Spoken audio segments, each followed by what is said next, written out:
I actually beat Blasphemous 2.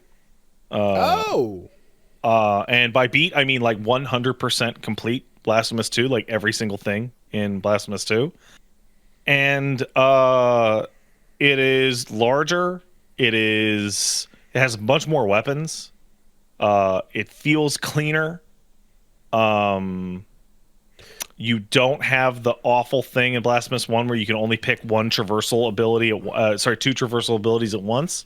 yeah. You talked about how instead of the sword now you have multiple weapons, and Hmm. it expands on the gameplay quite a good bit. It doesn't have instant kill spikes anymore, which was insane in the first one.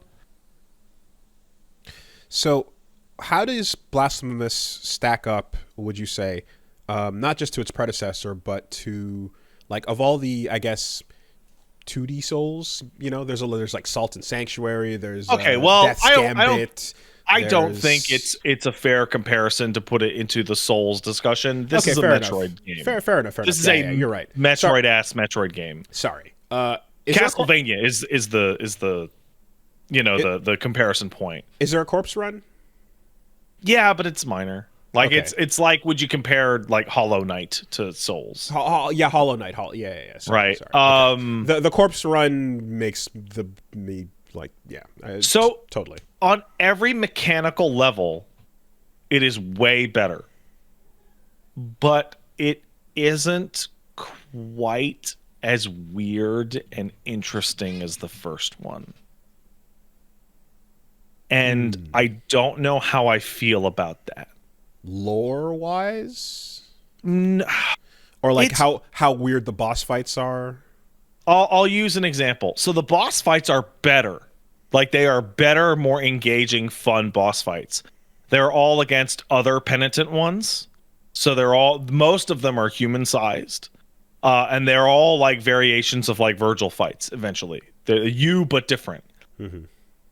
And they're cool gimmicks. Like one is the embroiderer, so she has a needle, but it acts like a rapier, that kind of thing. And it's a much better boss fight than a lot of the big bosses in the first game. But the big bosses in the first game were all nightmare weirdo shit that was like a painting that they retrofit into a boss fight. And it kind of loses some of that. It's a better game. Easy. But I don't think I quite like it as much. Okay. I can imagine a setting where if everything ended up being the Virgil, it's not a special anymore, right? That stands out when you're fighting a bunch of giant monsters. Like there are maybe 10, obviously 11, 12 boss fights, and like 8 of them are like people.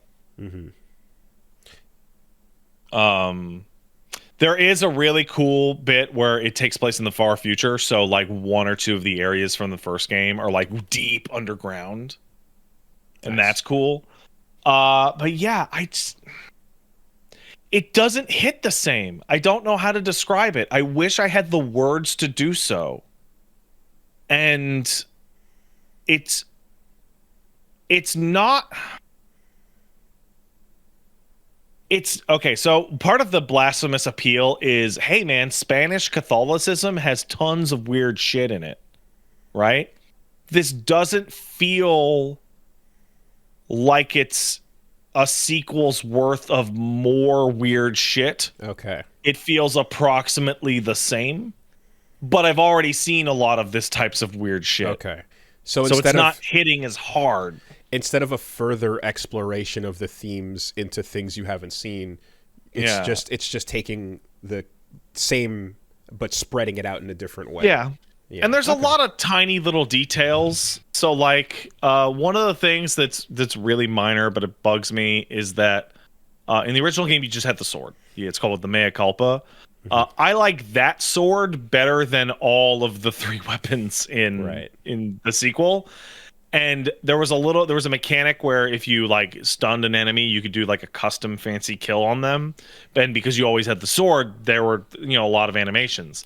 Because you have the 3 weapons now, most of those stun kills are like you throwing thorns down into the ground and then thorns go over the enemy and burst them. And it's like, this is a really minor animation detail, but like I kind of miss it. Sounds like a good excuse for like something like the final level to give you that final ability to Yeah. Hey, look, it's a buster. One thing, and this is strange because they like the first game had some weird limitations on like pits or movement abilities. And a lot of those are improved. Like the second game has a really good in-game mark the map system, where you can mark it with a red dot or a picture of a person or a question mark or whatever on any particular grid, right? And there's a chime that you can unlock that'll bing when you go into a room that has a secret wall, so that you can scrape for secret walls. I am really genuinely astonished that they made 2 games in a row that in order to get the final ending, you have to go find a bunch of secret little cherubs hidden around the map, and then in the second game there's absolutely no way to see which ones you've gotten or ping them on the map in any which way, so you have to open up a YouTube guide and go through all 34 of them one by one by one by one by one and make sure you got all of them so that you can get the item to unlock the true ending. And that was really annoying the first time. I can't believe it's exactly the same again. Like, they made all these little mechanical changes that were like, oh, that's nice. Oh, that's improved. This one's actually kind of a big deal because you really have to go and get them. How hidden are they? Like, are we talking very? Yeah. A lot of them are not that hidden. They're right up in your fucking face, and you see them and you're like, I can't get them, and so you mark them on your map. Some are very, very hidden, and maybe you saw one before you understood what the map features were. So I spent like 2 hours trying to find the last one and going through a list on YouTube, only to find out that the very first one that I saw in the game was the one that I missed. And every time I looked at the stupid YouTube guide, I'm like, oh, of course I got that one. That's in the town. How could I have missed that one? And you don't because it's kind a checklist. Yeah, because there's no checklist. And if you got one that was in an area that you thought you didn't get one in, you might just bumble around for a while. Yeah, so I had to just go read. Jeez. When it was in the first game that happened, and I'm like, you know what? This is their first try. It's okay, it happens. With the second one, it just like I'm sitting here and like that was like the last 90 minutes of the game before I went and fought the final boss, and I'm just like, oh, this sucks. Come on. Just put a list of ones I've already got. That's all I want.